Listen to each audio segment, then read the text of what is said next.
Yes! Coup de tête, va pleurer chez ta maman. Haha. Vous vous demandez probablement qui est ce pro du jeu vidéo. Eh bien c'est moi. Oui, il est 3h du matin et j'ai joué pendant 9 heures d'affilée. Mais le temps passe si vite quand je joue. Au fait, je m'appelle Axel et je vis avec ma femme Théa et notre petite fille Yasmine. Je voulais l'appeler Zelda, mais ma femme a refusé. J'adore les jeux et j'ai toujours cru qu'ils seraient là pour me sauver. Mais au lieu de cela, ils ont failli me coûter tout ce que j'aime. Cela a commencé quand j'étais petit. Mes parents se disputaient souvent, alors je me réfugiais dans ma chambre, j'allumais ma Nintendo DS et je m'évadais dans un monde virtuel. Cette passion pour les jeux s'est poursuivie en grandissant. Je ne socialisais pas, je rentrais vite de l'école et j'allais directement sur ma Xbox, ma PlayStation ou mon PC. Je n'avais pas de vrais amis, non. Les seuls enfants à qui je parlais étaient ceux avec qui je jouais. Ensuite, j'ai obtenu mon diplôme universitaire et j'ai fini par trouver un emploi d'ingénieur système dans une grande entreprise de technologie. C'était épuisant. Quand je rentrais chez moi, j'étais tellement fatigué que je pouvais à peine garder les yeux ouverts sans parler des jeux. J'ai donc rangé mon matériel de jeu au sous-sol. Mais tout a changé quand j'ai rencontré par hasard Théa dans un café du coin. Waouh, c'était la plus belle fille que j'ai jamais vue. Je suppose qu'elle a dû voir quelque chose qui lui plaisait chez ce bouffon. Car après 6 mois de relation, nous nous sommes mariés. Je sais, c'est fou, hein. Peu après, elle est tombée enceinte. J'étais content, mais aussi terrifié. Comment c'est arrivé? Je veux dire, je sais comment c'est arrivé, mais waouh, moi, un père? Puis, quand Yasmine est née, ma vie a été complètement chamboulée. Vous voyez, les bébés causent beaucoup de stress. Saviez-vous que le moyen le plus rapide d'attirer l'attention d'un enfant est de s'asseoir et d'avoir l'air à l'aise? Parce qu'à chaque fois que je faisais ça, elle se mettait à pleurer. Le travail était nul et ma vie de famille l'était aussi. Il n'y avait pas d'échappatoire. J'avais l'impression que j'allais exploser. Alors je suis descendu au sous-sol et j'ai installé mon PC. J'ai commencé à jouer à World of Warcraft. C'était incroyable d'être un nouveau android. L'idée de jouer m'a permis de tenir le coup au travail, et quand je rentrais à la maison, je saluais à peine ma femme et ma fille, et me précipitais au sous-sol pour jouer. Théa n'était pas contente de cela. Elle apparaissait souvent avec Yasmine en pleurs en me demandant de la prendre, mais je me contentais de grogner je suis occupé, et de continuer mon jeu. Et c'était elle qui était à la maison toute la journée, pendant que je travaillais comme un fou. Tout ce qu'elle avait à faire, c'était de s'occuper du bébé et de garder la maison propre. C'est facile! Je lui ai dit ça, elle s'est mise en colère et m'a fait dormir sur le canapé. Super! Non, je veux dire vraiment super! Je pouvais jouer aux jeux vidéo toute la nuit, mais génial! Mais il s'avère qu'il est beaucoup plus facile de jouer toute la nuit quand on est au lycée et qu'on peut se taper une petite sieste en fond de classe. Mais pas si facile quand on a un travail éprouvant. J'étais au niveau extrême de l'épuisement. Il n'était donc pas surprenant que je finisse par faire des bêtises au travail et que je me fasse virer. Théa était furieuse et m'a demandé de postuler pour d'autres emplois. Non, je ne voulais pas. Je ne veux plus dire des bonjours, plus de réveils matinaux, plus de délais, plus de patrons grincheux. Il n'y avait que moi et mes jeux préférés. Une fois, je me dirigeais vers un score record quand soudain Théa est apparue et elle s'est mise devant l'écran. « Bébé, tu dois bouger !» J'ai tapé sur la console de jeu en essayant désemparément de la contourner. Non, elle m'a crié dessus. « Qu'est-ce qui t'arrive, Axel? Tu ressembles à Gandalf, mais en version SDF. Tu n'as pas pris de bain et ne t'es pas rasé depuis des semaines. Tu es en train de me tuer. Maintenant je suis mort, merci beaucoup. » J'ai tapé du poing sur la table. « C'est ça, sors !» Et elle a tiré sur mon bras. « Je ne peux plus supporter ça, sors !» Elle m'a vraiment viré de ma propre maison. Cette folle! Je n'avais pas d'amis, alors j'ai fini par aller chez mes parents. C'était tellement humiliant. Je leur ai dit que c'était juste les hormones de Théa, mais ils ont dit qu'elle leur avait parlé de mon obsession pour les jeux vidéo et qu'il fallait que ça cesse. Ils m'ont inscrit comme cobaye pour un programme de traitement expérimental à Hawaï. Hey, peut-être que des vacances à la plage n'étaient pas une si mauvaise idée, n'est-ce pas? Mais non, l'île était littéralement au milieu de nulle part. Où était l'hôtel? Tout ce que j'ai vu, ce sont des minuscules huttes avec des toits d'herbe. Quoi? Ils ne pouvaient pas s'attendre à ce que je reste ici. Un instructeur du nom d'Enzo a rassemblé le groupe sur la plage et nous a expliqué les règles. Nous allions camper ici pendant tout le mois, sans aucun appareil numérique. Nous devions aussi survivre à un strict régime et faire des exercices. Vous vous moquez de moi? J'avais l'impression d'avoir été aspiré dans un jeu de survie et que le bouton d'évacuation était cassé. Tous les autres ont commencé à construire leur tente côte à côte. La socialisation n'étant pas vraiment mon truc, j'ai construit ma tente loin d'eux, au bord de la mer. C'était un travail qui m'a donné faim et mon estomac grondé. Alors j'ai demandé à Enzo quand le dîner serait prêt. Il m'a dit qu'à moi de faire un feu, puis il m'a passé une note avec des instructions. 1. Ramasser du bois sec. 2. Créer une structure de feu. 3. Allumer le feu en utilisant la méthode de la perceuse à main. Ok, ça avait l'air facile. Mince, j'ai tourné ça pendant environ 20 minutes maintenant. Où est le feu? J'étais sur le point d'abandonner quand j'ai soudainement vu quelque chose briller. Oh mon Dieu, ça a marché. Mais ensuite, j'ai senti un éternuement et je n'ai pas pu me retenir. Oh non, la braise s'en va finalement. Ce type m'a poussé hors du chemin et il a allumé le feu en quelques minutes. Mais quelle frimeur! Je me léchais les lèvres de joie quand j'ai vu Enzo apporter de la nourriture. Mais il m'a passé une assiette de légumes de façon décevante. Quoi? J'ai crié. Où est ce putain de poulet? Enzo a montré du doigt le truc blanc dans mon assiette. C'est du blanc de poulet. Non, ce n'est pas du poulet. Où sont les ailes et la chapelure? Il a roulé les yeux. Ça s'appelle manger sain. Il faut s'y faire. Cet endroit était un cauchemar. Mais une bonne nuit de sommeil me ferait du bien, n'est-ce pas? Eh ben faux! Le sol était aussi dur que des pierres. Finalement, je me suis endormi pour me réveiller avec les pieds détrempés. Oh non, ma tente était inondée. Pas étonnant que personne d'autre n'ait choisi de camper près de l'océan. La routine de l'île était affreuse. C'était plein d'activités de groupe débiles comme la méditation, le beach soccer et la randonnée. Un jour, nous avons même dû construire un radeau. Comme d'habitude, j'ai fait de mon mieux pour éviter de travailler et de socialiser. Mais il n'y avait aucune chance qu'il me laisse tranquille. Alors j'ai participé à contre-cœur.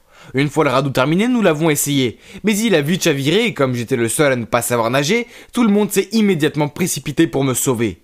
J'ai été très touché et j'ai eu honte d'avoir été si égocentrique. Après cela, j'ai essayé de me mettre en avant et d'être plus sociable. Et je ne vais pas mentir, ce n'était pas trop mal.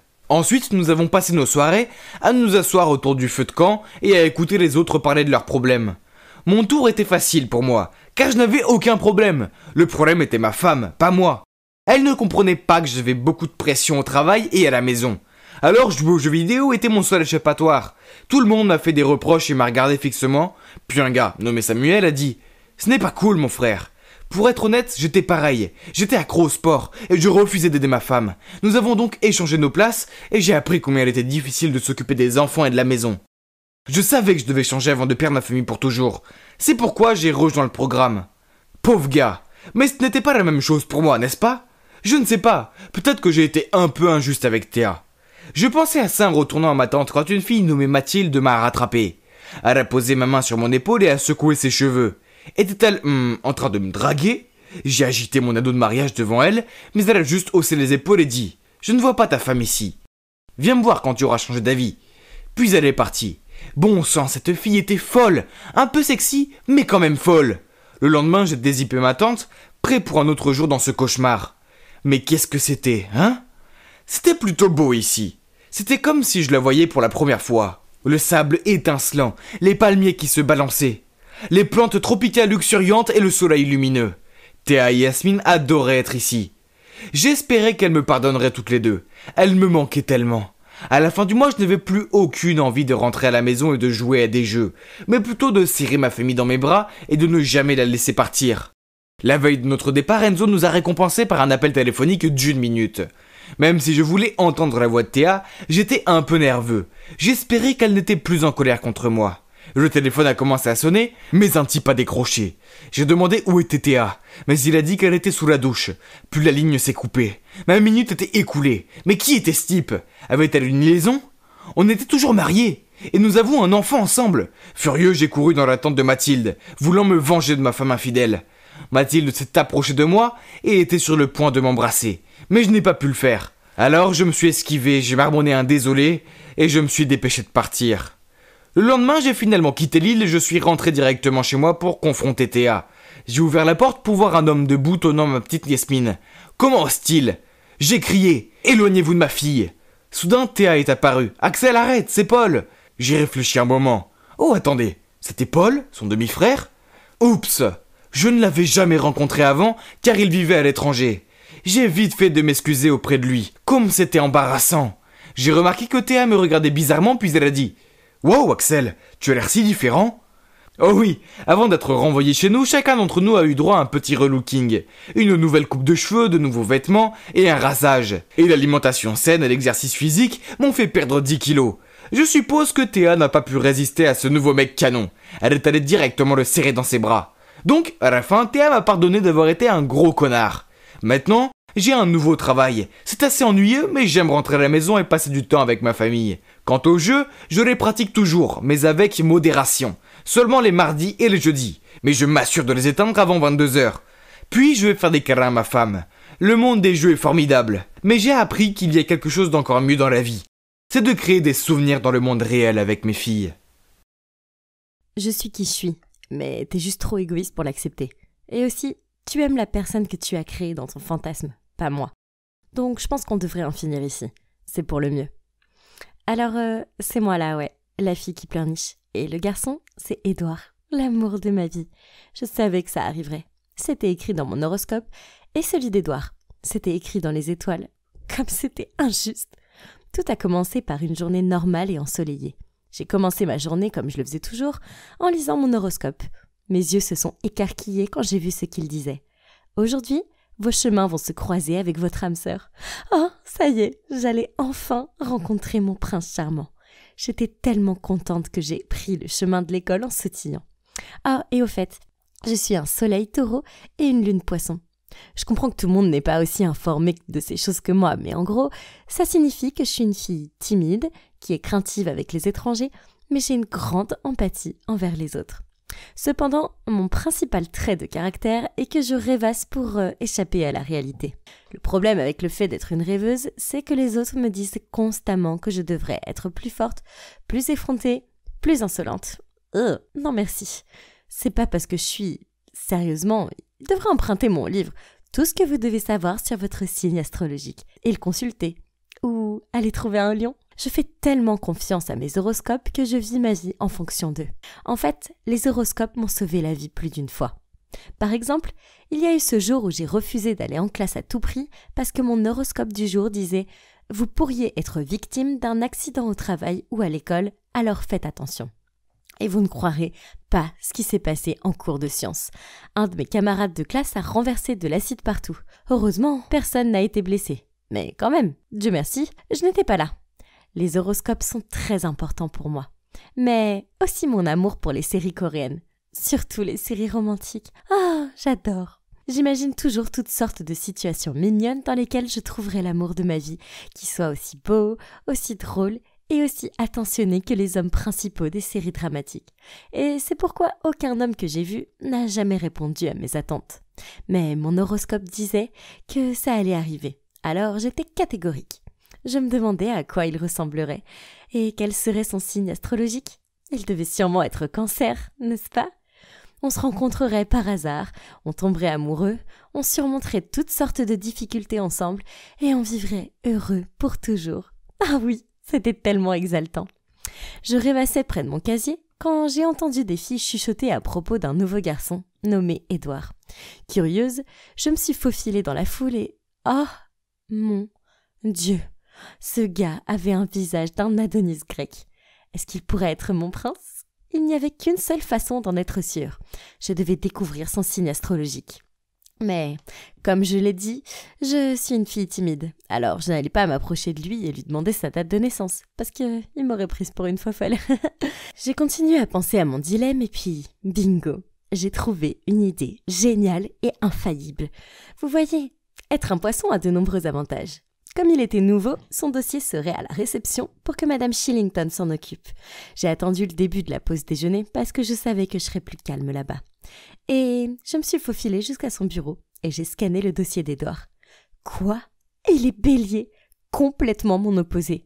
Comment il pourrait être le bon? En m'éloignant, je ne pouvais pas m'empêcher de penser. Son signe de lune croissante doit être poisson ou cancer. Ou peut-être quelque chose qui correspond au mien. C'était impossible d'en être sûr sans connaître l'heure exacte de sa naissance. Il devrait vraiment rendre cette information obligatoire dans les documents, parce que c'est important. J'étais tellement perdue dans mes pensées que je me suis heurtée à quelqu'un. J'ai levé les yeux et marmonné un « Désolée ». Oh mon Dieu, c'était Édouard. C'était ça. Nos chemins s'étaient croisés. Bientôt, il m'inviterait à une promenade sur la plage et on s'embrasserait au clair de lune. « Hey, tu vas bien ?» Il m'a fixée, mais j'étais trop occupée à fantasmer pour me concentrer. Je pense que j'ai peut-être un peu bavé aussi. « Tu vas bien, n'est-ce pas ?» J'ai fini par m'en sortir. J'ai rougi et j'ai murmuré. « Ouais, je vais bien. Je sais que je suis une jolie fille. Hey, nous les poissons, on a un charisme naturel. » Et puis, j'avais cet air timide, Comment un garçon pourrait-il résister à ce charme? Donc, je n'étais pas si surprise quand Édouard a dit « Bien, tu m'as inquiétée pendant 1 minute, alors je suis nouveau ici et je connais pas vraiment quelqu'un. » Il s'est gratté le cou. « Alors, est-ce que tu veux bien prendre un café après l'école? En plus, ce sera ma façon de m'excuser de ne pas avoir regardé où j'allais. » J'ai fait mon plus beau sourire et j'ai dit « Bien sûr !» Il s'est arrangé pour me rencontrer dans ce café voisin. Je sais que je vous ai dit que je suis quelqu'un de silencieux, mais étonnamment, Édouard et moi avons vraiment sympathisé. Nous avons partagé un muffin et il m'a dit que de me rencontrer avait été le meilleur moment de sa journée. Il m'a même demandé mon numéro avant que je ne rentre chez moi. Oh, youpi! Oh, j'ai aussi découvert à quelle heure il est né. Je me suis précipitée à la maison pour regarder son signe astrologique. Et comme je m'y attendais, sa lune et son ascendant sont des signes du cancer, ce qui me correspond parfaitement. À partir de ce jour-là, nous avons commencé à nous envoyer des textos et à nous appeler. Et nous nous sommes même vus tous les jours. C'était génial, jusqu'au jour où il m'a demandé si je voulais être sa petite amie. Oh mon Dieu, bien sûr que je le voulais. Tout se passait exactement comme je l'avais imaginé. Mais c'est aussi à ce moment-là que les choses ont commencé un petit peu à foirer. Ok. Mon obsession de l'horoscope signifie que je parle sans cesse des étoiles, des planètes, de la lune, du soleil et des personnalités de chaque zodiaque. Je sais que cela rend fou parce que il est tellement sceptique. Un jour, dans son horoscope, il était écrit qu'il devait se ménager aujourd'hui et éviter les exercices fatigants. Mais Édouard avait un match de basket important à l'école. Je l'ai supplié de ne pas y participer, mais il n'a rien voulu entendre. Il a dit que c'était absurde. L'équipe avait besoin de lui et il ne pouvait pas les laisser tomber sur un coup de tête. J'étais folle d'inquiétude à l'idée qu'il puisse se casser la jambe ou quelque chose du genre. Je ne pouvais pas laisser ça se produire. Alors j'ai mis du sirop laxatif dans sa bouteille d'eau. Quelques cuillères suffiraient, n'est-ce pas? Alors, je pense que j'en ai mis peut-être un peu trop parce qu'il a disparu dans les toilettes pendant des heures. Oups, et l'équipe a perdu. Mais au moins, mon petit ami n'a pas eu de se casser, pas vrai? C'est pas tout. Il était vital pour moi qu'il fasse toutes sortes de gestes romantiques comme ils le font dans les drames coréens que j'adore. Ainsi, je l'ai obligé à se pointer devant ma maison en plein milieu de la nuit, puis m'appeler pour me dire d'aller à la fenêtre afin qu'il puisse me voir parce que je lui manquais tellement qu'il avait besoin de voir mon visage. Oh, c'était tellement romantique. Oh, surtout quand il pleuvait. Rien n'est plus sexy que votre petit ami sous la pluie devant votre maison. Bien que je pensais que c'était tout à fait normal, Édouard ne le pensait pas. Il a pensé que j'étais folle, et il a fini par avoir un rhume après. Puis un matin, j'ai vérifié nos horoscopes et j'ai fixé l'écran de mon téléphone en état de choc. On allait se séparer, et c'est là que j'ai reçu un message de lui. « Il faut qu'on parle, je te retrouve après les cours. » Oh mon Dieu, ça c'était pas bon signe. Voulait-il vraiment mettre fin à notre relation ? Toute la journée, j'ai imaginé différents scénarios de rupture dans ma tête. Quelle torture! À la fin de l'école, je voulais juste en finir, rentrer chez moi et pleurer sur mon oreiller. Édouard était super silencieux, mais il ne pouvait même pas croiser mon regard, et son air était si sérieux, je me suis dit « Oh non, c'était vraiment en train d'arriver. Notre rupture était inévitable. » Mais ça ne voulait pas dire qu'il devait le faire. Oui, c'est vrai. Alors, dès qu'il a commencé à parler, je me suis interposée et j'ai dit « Je suis désolée, Édouard, mais on doit rompre. » Édouard a eu l'air confus. Au début, il pensait que je rejouais une des scènes romantiques, mais quand il a réalisé que c'était pas le cas, il a demandé pourquoi et j'ai répondu « Parce que nos horoscopes le disent. » En colère, il a répondu « Ariane, j'allais te présenter mes parents ce soir parce que je t'aime. » Quoi ? Il voulait que je rencontre ses parents et que notre relation passe à l'étape suivante ? Bégayant, j'ai rapidement essayé de me corriger, mais il ne m'a pas écouté. Tu fais plus confiance à une ordure d'internet qu'à ton propre petit ami. Je suis qui je suis, mais t'es trop égoïste pour l'accepter. Et aussi, tu aimes la personne que tu as créée dans ton fantasme, pas moi. Donc je pense qu'on devrait en finir ici. C'est pour le mieux. Et puis il m'a laissé là, seule, sous des flots de larmes. Je ne pouvais pas m'empêcher de penser à Édouard et à son air dévasté. Est-ce que j'ai mal lu les horoscopes ? Ou peut-être qu'ils se sont trompés ? Je l'aime et il m'aime aussi. On est fait l'un pour l'autre, n'est-ce pas ? Soudain, j'ai su exactement ce que je devais faire. Donc le lendemain soir, je suis allée chez Édouard. Il a ouvert la porte et il m'a jeté un regard confus.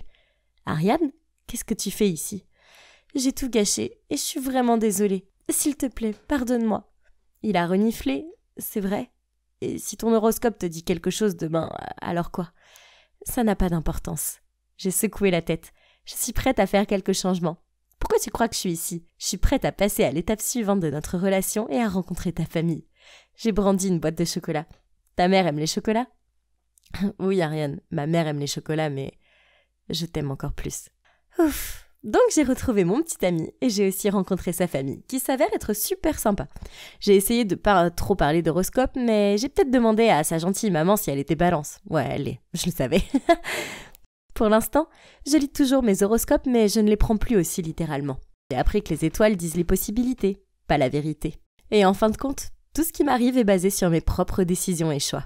Rien d'autre. Les horoscopes m'ont permis de trouver Édouard, mais ils ont aussi failli me le faire perdre à jamais. Et il est hors de question que je refasse cette erreur. Petite, pourquoi es-tu toute seule? Comment tu t'appelles? La première fois que j'ai remarqué cette petite fille, c'est le jour où j'ai découvert cette boulangerie épique près de mon école. Elle était toujours assise dans la ruelle à côté, portant les mêmes habits et traînant un ours en peluche. Elle m'a regardée avec de grands yeux innocents et m'a répondu timidement « Je m'appelle Alex. » Puis elle s'est mise à pleurer avant de dire « Ma maman et mon papa travaillent tout le temps, alors je les attends ici.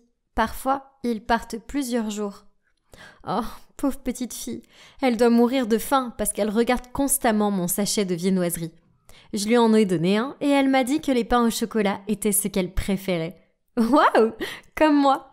Pas étonnant que je me sois sentie attirée par cette petite fille.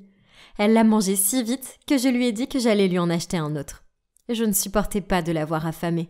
Comment ses parents pouvaient-ils la laisser comme ça? J'ai couru aussi vite que j'ai pu, mais quand je suis revenue, elle était partie. Trop bizarre, je ne la voyais nulle part. Je suis rentrée chez moi, mais ce soir-là, je n'ai pas cessé de penser à elle. Ses parents étaient-ils venus la chercher? Le lendemain, je suis retournée à la boulangerie. Et avant même d'y arriver, j'ai entendu des enfants crier. Je me suis approchée pour mieux voir. Alex était là, recroquevillée par terre, pendant que des enfants lançaient son ours en peluche. Oh non, elle pleurait. Ça m'a énervée, alors je me suis jetée sur eux. « Hé, laissez-la tranquille, ou vous aurez affaire à moi !» Les brutes se sont enfuis et je me suis précipitée pour passer un bras autour d'Alex. Elle a essuyé ses larmes et a dit « Merci, à part mon ours, tu es la seule personne qui veut être mon amie. » La boule que j'avais au ventre ne pouvait pas être plus grosse. Puis, je lui ai demandé ce qui s'était passé. Elle m'a raconté comment elle avait fait l'école buissonnière parce qu'elle était victime d'intimidation à cause de ses vieux habits odorants. Même sa maîtresse était méchante avec elle. Elle disait « Oh la vache, mon cœur !» Je ne pouvais pas le supporter. Alors, je lui ai tendu la main. « Alex, je ne peux pas te laisser ici. J'ai toujours voulu avoir une petite sœur. Qu'est-ce que tu en dis ? Je promets que je te protégerai. » Elle m'a serré la main, ce que j'ai pris pour un oui. Puis on s'est levé et elle m'a demandé si elle pouvait me montrer quelque chose. C'était une aire de jeu. Dès que je l'ai vue, j'ai ressenti quelque chose au fond de moi. J'avais l'impression de connaître cet endroit. On a joué à la cage à écureuils, puis on a fait de la balançoire. Il y avait même un grand toboggan qui était super cool. On a joué pendant des heures.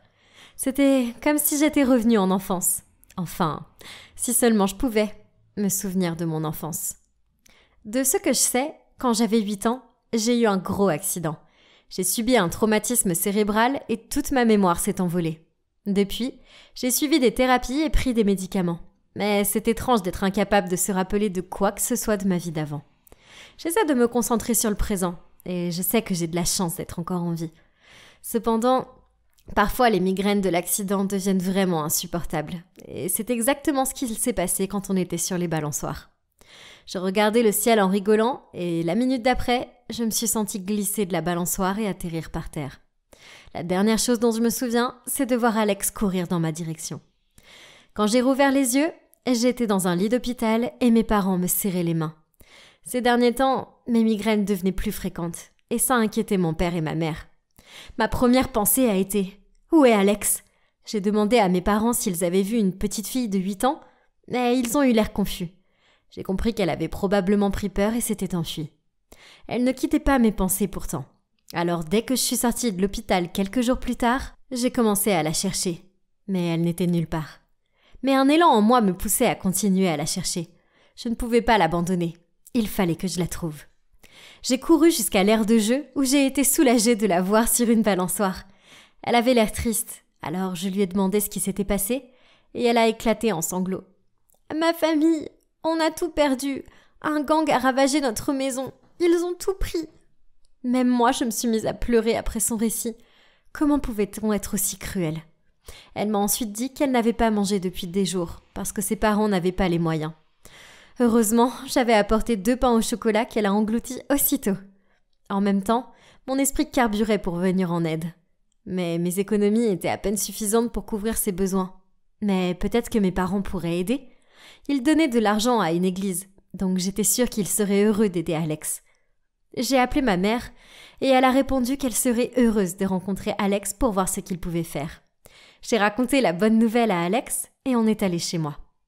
Je lui ai donné à manger, puis on s'est installé sur le canapé en attendant mes parents. Voir son visage rayonnant m'a rendue heureuse. Dès que j'ai entendu leur voiture, j'ai couru à la porte pour leur dire « Maman, papa, Alex est ici !» Mes parents sont entrés et ils ont regardé autour d'eux. Puis mon père a dit « ma chérie, où est-elle » J'ai dit en pointant le canapé du doigt « Elle était juste là ?» Je l'ai appelée, mais elle n'a pas répondu. Je n'ai pas compris. Où était-elle passée? Ma mère a eu l'air inquiète et a dit « Est-elle timide? Tu es sûre qu'elle était avec toi, mon cœur ?» Frénétique, j'ai fouillé toute la maison, mais elle n'était nulle part. Je commençais à paniquer, mais mon père m'a retenue en disant « Alice, chérie, calme-toi. Peut-être que tu as besoin d'un peu de repos. » J'ai entendu ma mère murmurer. Ces intenses migraines l'ont sûrement épuisée à nouveau. Emmène-la en haut. Je vais appeler le médecin pour lui parler de ses hallucinations. « Je ne suis pas en train d'halluciner. Elle existe vraiment. Pourquoi vous ne me croyez pas ?» ai-je crié, tout en essayant de me libérer de l'emprise de mon père. J'ai senti un vertige s'emparer de moi. Ma tête bourdonnait, et le moment d'après, tout est devenu noir. Je me suis retrouvée à l'hôpital pour la 2e fois cette semaine. Waouh, quel record! J'étais allongée, faisant semblant d'être encore inconsciente pour écouter la discussion entre le médecin et mes parents. Alice a un comportement étrange. Elle n'arrête pas de parler d'une petite fille sans abri, et ça ressemble assez à son enfance. Aujourd'hui, elle a même dit qu'elle l'avait ramenée à la maison pour nous la présenter. Mais on ne l'a pas trouvée. « Je ne crois pas qu'elle existe », disait ma mère. Le médecin répondait « Il est possible que cette petite fille représente les souvenirs perdus d'Alice. Parfois, après une thérapie et la prise de médicaments, d'anciens souvenirs peuvent commencer à refaire surface. Peut-être que cette petite fille était une personne de l'enfance d'Alice, une amie ou autre. Quoi? C'était insensé. Alex provenait-elle de mon enfance? Je ne comprenais pas. Je me suis assise brusquement et j'ai bredouillé. Me cachez-vous quelque chose? Je pouvais le voir, car mes parents avaient l'air en panique, et ma mère a répondu. Écoute, ma chérie, la journée a été longue. Ce n'est pas le moment maintenant, mais je te raconterai tout demain. Ok? Le lendemain, mes parents m'ont emmenée à l'église, à qui ils faisaient un don chaque année. J'étais confuse et n'arrêtais pas de demander qui était Alex. Finalement, une bonne sœur est arrivée, et on s'est installé dans une petite pièce au 2e étage, où les secrets ont été dévoilés. Mes parents n'étaient pas réellement mes parents. Après l'accident, ils m'avaient adoptée par le biais de l'église. Ils sont venus me chercher à l'hôpital dès que j'ai été rétablie, et ne m'ont rien raconté pour éviter de me compliquer la vie. Ils voulaient simplement que je sois heureuse. Je ne pouvais pas y croire. La religieuse m'a demandé de lui expliquer ce qui se passait derrière moi, et je lui ai parlé d'Alex. Dès que j'ai dit son nom, elle a eu l'air choquée, et elle a sorti un album de photos. Elle m'a montré une photo de 2 sœurs jumelles, et a dit « C'est toi, Alice, avec l'ours en peluche, et voici ta sœur jumelle. Elle s'appelle Alex. » Tout à coup, la pièce s'est mise à tourner. C'était trop pour moi. J'avais une sœur jumelle. Avant d'avoir eu le temps de prononcer quoi que ce soit, la bonne sœur m'a prise par la main et m'a conduite vers une grande fenêtre près des escaliers. À travers ces paroles, tous mes souvenirs ont refait surface. Mes parents biologiques nous avaient laissés, moi et Alex, dans cette église parce qu'ils n'avaient pas les moyens de nous élever. Aucune famille ne voulait nous adopter ensemble. Alors la religieuse nous avait dit qu'on allait être séparés. C'était la nouvelle la plus douloureuse qu'on nous ait jamais dite. Alors nous avons décidé de nous échapper ensemble. J'ai confié à Alex mon ours en peluche pour pouvoir sortir par la fenêtre en première. Mais malheureusement, j'ai glissé et suis tombée d'une hauteur dont je ne peux m'avérer heureuse d'avoir survécu. C'est ce qui a effacé tous mes souvenirs. J'ai regardé par la fenêtre tandis que la bonne sœur me racontait tout ça. C'était de la folie. Combien de secrets m'avait-on caché tout ce temps? Alors, où se trouve Alex maintenant? Ai-je demandé, des larmes roulant sur mes joues. Alex avait été adopté par une autre famille, mais les religieuses avaient perdu le contact, car ils avaient déménagé à l'étranger. J'avais l'impression de manquer d'air. Il fallait que je retrouve ma sœur. Mais comment faire sans aucune information? J'ai commencé à chercher sur les réseaux sociaux comme une folle, mais rien n'est venu. Je ne pouvais pas perdre espoir pour autant. J'ai mis à jour mon voyage pour trouver Alex, tous les jours sur un blog personnel. Et pas une nuit, je ne me suis endormie sans penser à elle, et sans me demander comment elle allait. Heureusement, les internautes ont manifesté beaucoup d'intérêt et de soutien pour mon histoire. Il a été diffusé, mais jusqu'à présent, il n'y avait toujours aucun indice sur Alex. Même l'illusion du bébé Alex n'apparaissait plus depuis le jour où j'ai entendu la vérité. Mais je savais, dans mes os, que nous retrouverions le chemin l'une vers l'autre d'une manière ou d'une autre. Et puis un jour, je me suis réveillée avec une autre migraine, après un étrange rêve. Alors j'ai décidé d'aller me promener pour prendre l'air. Et je suis passée par la boulangerie pour le petit déjeuner. J'ai regardé dans la ruelle et me suis vue déambuler avec un ours en peluche dans la main, l'air perdu. On dirait bien que j'avais perdu la boule, hein. Eh bien non, parce que c'était Alex. Pendant 1 minute entière, on est resté à se regarder sans faire un geste. Puis, sans un mot, on s'est jeté dans les bras l'une de l'autre en pleurs. Bon, pour faire bref, Alex avait déménagé en France depuis ses 10 ans. Et depuis lors, elle n'avait jamais cessé de me rechercher. Grâce à un message sur Twitter, elle avait réalisé que j'étais restée là-bas.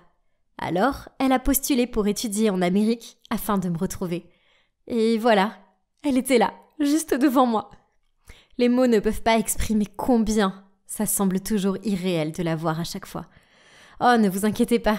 Tout le monde, y compris mes parents, ont confirmé qu'elle existait vraiment, qu'elle n'était pas le fruit de mon imagination. Ah, Dieu merci. Je ne peux pas croire les montagnes russes par lesquelles je suis passée ces derniers mois. À partir de là, nous sommes devenus inséparables.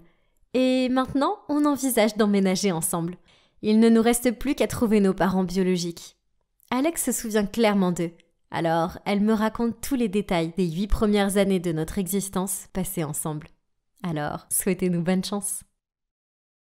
Donc, les données doivent être collectées d'ici vendredi pour que nous puissions... J'ai baissé la tête et j'ai mis un bretzel dans ma bouche. Maya, tu manges? Mon patron m'a lancé un regard noir. Je me suis essuyé la bouche avec le dos de ma main et les joues pleines de nourriture, j'ai étouffé. Non, bien sûr que non. Il s'avère que dans mon empressement à manger un pretzel délicieux, salé et croquant pendant une réunion de travail, j'avais oublié d'éteindre mon micro. Oups. Salut, je m'appelle Maya et je suis amoureuse de la nourriture. Vous vous demandez pourquoi? Eh bien, la nourriture est la seule chose qui a toujours été là pour moi, dans les bons comme dans les mauvais moments. Elle ne m'a jamais laissé tomber. Il suffit d'un hamburger avec un supplément de fromage et d'un cheesecake au caramel salé pour que je sois une fille heureuse. Ah, j'en salive rien qu'en y pensant. Mais mon amour de la nourriture a failli tout me coûter. Et voici comment. Donc, après l'incident du bretzel, mon patron m'a virée. Ouais, c'est dur, je sais. Je n'avais donc plus de travail. Et par conséquent, plus d'argent pour acheter de délicieux snacks. Quelle déception. Un soir, j'étais étendue sur le canapé en regardant un film et rêvais de manger un sundae triple chocolat. Quand Jack, mon petit ami, s'est assis à côté de moi avec un énorme bol de bonbons et a commencé à me parler de la fête d'anniversaire de son collègue de travail. Oh, des bonbons. J'en ai attrapé une poignée et j'ai commencé à m'en mettre plein la bouche. Merci Jack, il connaissait le chemin vers mon cœur. Entre 2 grignotages, je lui ai demandé « Est-ce que tu peux y aller accompagner ? Je veux venir avec toi, s'il te plaît. » Il a haussé les épaules et a dit « Bien sûr. » J'ai applaudi avec mes mains collantes. Oh, une fête! C'était tellement génial, car les fêtes signifiaient qu'il y aurait de la nourriture et beaucoup de nourriture. Dès que nous sommes arrivés, je me suis dirigée vers la table du buffet. Oh mon Dieu, c'était incroyable! Il y avait des clubs sandwich, des mini-pizzas et des bols de salade de pommes de terre. J'ai soulevé tout le bol de service et j'ai commencé à mettre la nourriture à la cuillère dans ma bouche. Puis, une femme est apparue à côté de moi, fronçant les sourcils. Elle a dit « Excusez-moi, pourriez-vous ne pas manger dans le bol de service ?» À la bouche pleine, j'ai répondu « Oh, désolée, c'est tellement bon. » Puis j'ai reposé le bol et pris une poignée de chips. Alors qu'elle s'éloignait, je l'ai entendue marmonner dans son souffle. Quelle gourmande! Finalement, Jack a attrapé mon bras et m'a fait sortir de là. Il boudait et pouvait à peine croiser mon regard. Alors, je lui ai demandé ce qui se passait. « Qu'est-ce qu'il y a ?» ai-je grogné. « Est-ce que tu as besoin de demander ? Tu restes assise toute la journée à manger tout ce qu'il y a dans les placards, puis, quand je t'amène à une fête de mon collègue, tu monopolises le buffet. C'est tellement embarrassant. » Ça m'a gonflé. Je suppose que je devrais avoir un peu plus de self-control avec la nourriture dans une fête. Et je suppose que j'avais besoin de trouver un travail. De plus, avoir plus d'argent signifiait que je pouvais acheter de meilleurs snacks. Et je n'aurais pas à continuer à prendre ceux de Jack. J'ai donc trouvé un emploi à temps partiel au cinéma de mon quartier, au comptoir à popcorn. Oh, cette odeur sucrée et beurrée du popcorn, comme je l'adorais. Je ne pouvais pas m'en empêcher. Il était là à me regarder, toute sa chaleur dorée et collante. Alors, entre 2 services à un client, je l'ai fourré furtivement dans ma bouche. « Qu'est-ce que tu fais ?» Mon cœur s'est arrêté en entendant une voix familière derrière moi. Je me suis retournée et je me suis retrouvée face à face avec mon manager. J'ai nié immédiatement. Je ne faisais rien, alors que du popcorn sortait de ma bouche. Il m'a crié dessus et m'a accusé d'avoir mangé tous les bénéfices. Tellement injuste. Alors, vous l'avez deviné, j'ai été virée. Une fois de plus. Je suis arrivée à la maison plus tôt que prévu, le visage taché de larmes, avec un sac rempli de mes friandises au chocolat préférées pour me réconforter. Jack m'a regardée depuis le canapé et m'a demandé ce qui se passait. Je me suis effondrée à côté de lui. J'ai retiré l'emballage d'une barre de chocolat et j'ai dit « Je me suis encore fait virer. Je n'ai pas pu m'en empêcher. C'est du popcorn, c'est trop savoureux. Est-ce que ce monde a besoin d'être aussi cruel ?» Et puis, j'ai pris une bouchée de chocolat. Délicieux. Jack a secoué la tête, puis m'a dit en soupirant « Maya, admets-le, c'est ta gloutonnerie qui te met dans le pétrin. » Et alors, j'aime manger. C'est tout, je ne fais de mal à personne. J'ai fini la barre de chocolat et j'ai commencé à déballer la suivante. Jack a secoué la tête et est parti. C'est pas grave, je n'avais pas besoin de son soutien, puisque j'avais du délicieux chocolat pour me réconforter. Miam. Un jour, comme d'habitude, j'ai cherché des snacks dans la maison. Mais non, il n'y en avait plus. Comme je n'avais pas d'argent, je n'ai pas pu aller au magasin. À la place, je suis allée sur mon téléphone et j'ai cherché des vidéos de mukbang pour tuer le temps. En regardant 2 filles se remplir la bouche de frites trempées dans du shake à la fraise, j'ai eu une idée. Bien sûr! Pourquoi je n'y avais pas pensé plus tôt? Je devais devenir un mukbanger et je gagnerais de l'argent tout en faisant ce que j'aime. Manger de la nourriture, c'était gagnant, gagnant. Pour ma première vidéo, j'ai fait simple. C'était juste moi, dans un t-shirt blanc, mon téléphone comme caméra et un énorme bol de spaghettis. C'est fou, les gens l'ont regardé et ont commencé à me suivre. Après quelques vidéos, ma popularité a augmenté et mes spectateurs ont commencé à me donner de la nourriture et de l'argent. C'était complètement fou. Mais avec ces choses sont venues les demandes de vidéos, comme manger 3 buckets de poulet frit et 10 assiettes de riz frit recouverts de mayonnaise. Manger toute cette nourriture est devenu un vrai défi. Une fois, j'étais à la moitié d'une vidéo où je mangeais un hamburger quand j'ai eu un point de côté dans l'estomac et j'ai dû m'arrêter. Je n'aurais vraiment pas dû manger de pancakes au petit déjeuner plus tôt. Mes fans étaient déçus que j'arrête le défi et je me sentais vraiment mal. Je me suis dit que si je voulais en faire mon métier, il fallait que je commence à jeûner avant, afin d'être au mieux de ma forme pour les vidéos. C'était un travail difficile. Une fois, j'avais tellement faim que je suis allée dans le réfrigérateur pour renifler du fromage. Mais une fois que j'avais terminé un défi, je me sentais si pleine et ballonnée que je ressemblais à un poisson globe. Et puis, il y avait la fatigue. J'étais tellement épuisée que je me suis endormie dans le bus pour le supermarché et j'ai fini dans une ville bizarre à des kilomètres de là. J'ai dû appeler Jack pour qu'il vienne me chercher et il a râlé pendant tout le trajet du retour. Malgré cela, j'ai continué à faire des vidéos. Mais un jour, un fan m'a lancé un défi de taille, le défi des nouilles de feu. Si vous ne savez pas ce que c'est, il s'agit en fait d'un énorme bol rempli des nouilles les plus épicées qu'il soit. J'ai pris une bouchée des nouilles et oh mon Dieu, je ne sentais plus ma langue ni mon visage. Mon nez coulait et je devais sortir ma langue pour vérifier si elle était toujours là. C'était vraiment trop. Je ne pouvais pas en supporter davantage. Alors, j'ai changé le bol pour des nouilles non épicées et j'ai fait semblant de manger les nouilles épicées. Ensuite, j'ai montré la vidéo et je pense que j'ai bien réussi à faire semblant. Bien que je n'ai eu qu'une seule bouchée de ce produit épicé, il a eu son effet sur moi. Mon estomac gargouillait et ma langue était encore engourdie. Je me suis allongée sur le canapé avec une bouillotte sur l'estomac et je m'apitoyais sur mon sort. Jack s'est assis à côté de moi et m'a jeté un regard inquiet.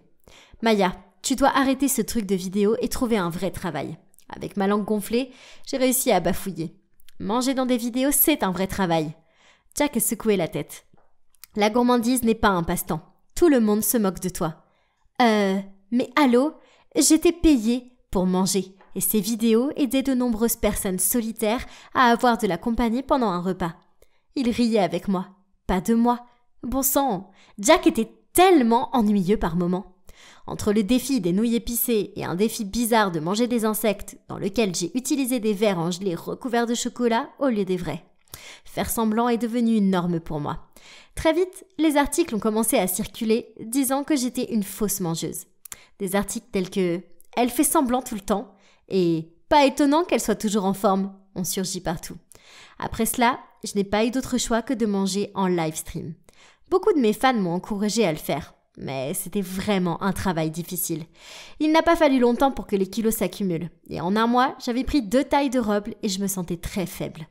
Un matin, quand Jack m'a vu chercher dans ma garde-robe quelque chose, n'importe quoi, à porter qui m'irait, il m'a proposé qu'on aille faire un jogging.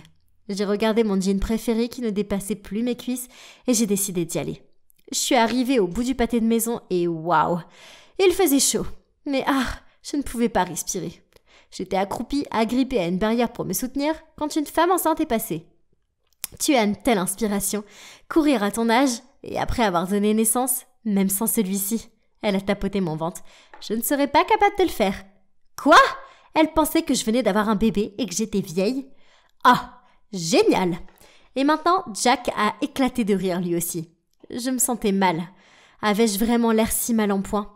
Cette question me trottait dans la tête. Alors, j'ai fini par aller sur Internet et commander des pilules pour perdre du poids. J'ai commencé à les prendre et au bout d'une semaine, j'avais des boutons, une haleine fétide, des flatulences odorantes et je me sentais comme une limace. Un jour, j'étais dans la cuisine en train de prendre les pilules quand Jack est rentré. A vu ce que je faisais, me les a arrachées des mains et m'a dit « Maya, regarde-toi, tu es un désastre. Tu dois arrêter les pilules et tu dois arrêter les vidéos. » J'étais plus en colère qu'un nid de guêpe dérangé. Alors je lui ai arraché les pilules et je les ai jetées hors de la pièce puis j'ai crié « Tu ne comprends pas, laisse-moi tranquille !» Jack ne m'a pas dit grand-chose après ça. Et j'ai continué à vivre dans ma bulle mukbang. J'ai bientôt atteint les 100 000 abonnés. Et pour fêter ça, j'ai mis en ligne une table remplie de mes aliments préférés. Poulet frit, pizza, beignets, etc. J'étais en train de m'empiffrer quand je me suis sentie chaude et collante et que la pièce a commencé à tourner. J'ai bredouillé. Je me sens pas très bien. Puis je me suis évanouie. En plein milieu d'une émission en direct. Je me suis réveillée quelques heures plus tard à l'hôpital avec une perfusion dans le bras et un médecin au visage sérieux qui me regardait fixement. Ils m'ont dit que j'avais un taux de cholestérol élevé et que si je continuais comme ça, je finirais par avoir du diabète et des saignements d'estomac. J'ai éclaté en sanglots et j'ai juré que j'allais faire de grands changements. J'aime manger, cela ne changera jamais. Mais je ne peux plus faire de vidéos mukbang. J'aime toujours manger, mais je ne fais plus d'excès. Oh, j'ai aussi un nouveau travail. Dans un restaurant et, étonnamment, j'ai réussi à résister à la tentation de manger tous ces plats délicieux. Je suis sur le point de devenir la version mignonne et confiante de moi-même. Et à partir de maintenant, si je suis heureuse, triste ou autre, j'en parle à Jack au lieu de me tourner vers la nourriture. J'aimerais toujours la nourriture, mais je crois que j'ai fini par comprendre que j'aime ma santé et Jack encore plus. Chut, ne lui dites pas ça, il risque d'avoir la grosse tête. Tout ce que nous pouvons faire maintenant, c'est prier, a dit le médecin en quittant la pièce. J'ai regardé Thomas allongé sur le lit d'hôpital, entouré de matériel médical, et j'ai senti mon cœur s'effondrer. Puis Jacqueline s'est approchée de moi et m'a dit « Daniel, je pense que tu devrais peut-être rentrer chez toi et te reposer. Il n'y a rien que tu puisses faire pour l'instant. » Oui, Jacqueline avait raison. Je devais être plus fort que jamais. Et en fait, si elle n'avait pas été là, je n'aurais probablement pas réussi à traverser cette période de folie. Bien que Jacqueline soit une nouvelle venue dans notre service, nous étions devenus très vite proches, et je lui en étais très reconnaissant. J'ai souri à Jacqueline et lui ai proposé de la raccompagner chez elle. Puis, je suis allé voir mon pote Lucas. Il venait de rentrer de son séjour à l'étranger. Nous étions amis depuis des années. Nous nous sommes rencontrés pour la première fois à une marche de la fierté. Il était bisexuel, j'étais gay. Du moins, je l'avais été. Mais maintenant, je n'en étais plus si sûr. Vous voyez, j'ai réalisé que chaque fois que j'étais avec Jacqueline, mon cœur battait plus vite que d'habitude. Est-ce que c'est possible que... J'étais tellement perdu dans mes pensées que je n'ai même pas vu Lucas ouvrir la porte. Il m'a regardé et a dit « Mec, qu'est-ce qui ne va pas chez toi? On dirait que tu avais un fantôme. » Je lui ai dit que j'avais de gros problèmes et que j'avais vraiment besoin de ses conseils. Allongé sur son canapé, j'ai expliqué que mon petit ami Thomas était à l'hôpital, mais que j'avais commencé à avoir des sentiments pour une fille, Jacqueline. Lucas m'a regardé avec de la sympathie dans les yeux, puis il m'a donné un coup de coude et m'a dit « Daniel, bienvenue dans ma vie. C'est normal d'avoir des sentiments pour les hommes et les femmes. C'est normal. » Je lui ai demandé ce que je devais faire, et il m'a répondu que je devais simplement écouter mon cœur et le laisser décider. Puis il m'a fait un clin d'œil et m'a demandé de voir une photo de cette fille qui me rendait bi. J'ai ouvert mon téléphone et je lui ai montré. Et il a eu l'air choqué. Il a écarquillé les yeux et je lui ai demandé s'il la trouvait sexy aussi. Mais il a alors dit quelque chose qui m'a refroidi le sang.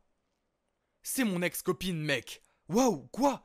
Ça ne peut pas arriver. » Ensuite, Lucas m'a raconté qu'ils sortaient ensemble et qu'il avait même fixé une date de mariage, mais qu'il s'était passé quelque chose et qu'ils avaient rompu. C'était trop bizarre. Quelles étaient les chances pour que ça arrive? Je voulais lui demander comment elle était et pourquoi ils avaient rompu, mais d'après son regard, c'était trop douloureux pour en parler. En plus, ça me mettait un peu mal à l'aise. J'ai à peine pu dormir cette nuit-là, m'inquiétant pour Thomas et pensant à Jacqueline et Lucas. C'était si étrange.